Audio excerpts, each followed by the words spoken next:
Welcome to Vlogmas Day 5. Today I am going to spend a few minutes showing you how to put icicles on your tree and make them look really realistic. We're going to be using the Kurt Adler ornaments that I absolutely love. I actually just bought 3 more packages of these because I think they're a great investment and I find all kinds of ways to use them. I can't imagine being without them at this point. So stay tuned and I'm going to show you how to make these look amazing on your tree. Let's start with the hooks. We're going to use classic ornament hanging hooks here. We've taken off the little thread that it comes with. We're not going to use that part. We're going to pinch that closed, but be careful. They are delicate at the top. You don't want to break that little loop. Next, we're going to straighten this piece all the way. And then we're actually going to rebend it much more deeply than the original fold.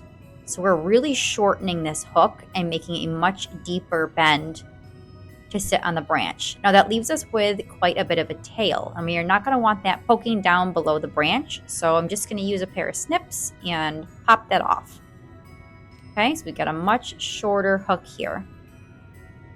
The next thing we're going to do is we're going to bend the snot out of this branch. We are really going to pull the whole thing down and then give it a sloping effect by literally bending the branch itself. Okay, so you want that almost ski jump effect on the branch. Then we're gonna pull up those pine needles and get that hook right into the base. The idea here is to get the icicle as close to the stem as possible. So it's not hanging low below it, dangling way down. It's tucked right up against the branch. We're going to have them dripping down in a nice line, just like they would be in nature. And I'm actually going to open up my new box here, one of my new boxes, and pull out the largest size. These are new to my collection. I only have the small and mediums up to now, but I thought it'd be fun to add these little bit bigger ones. They are 8 inches, I think it says. 6 to 8 inches is the variation in length in this package. They come nicely double boxed, wrapped in tissue, and then again have that little tie at the top, and that is not something that I use. So look how beautiful these are. So we're just going to cut that loop right off. So this one's gonna go in the back.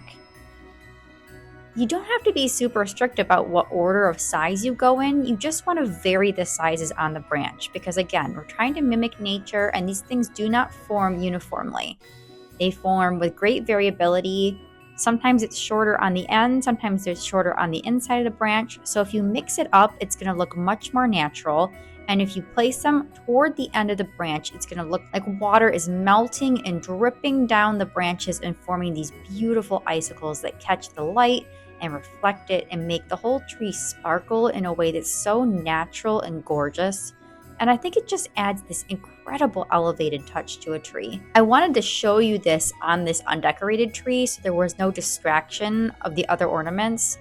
And I think this does a great job of showing you how natural and beautiful these crystal ornaments can look. If you're thinking about using icicles on your tree, I hope you try some of these tips for yourself, and I will see you tomorrow.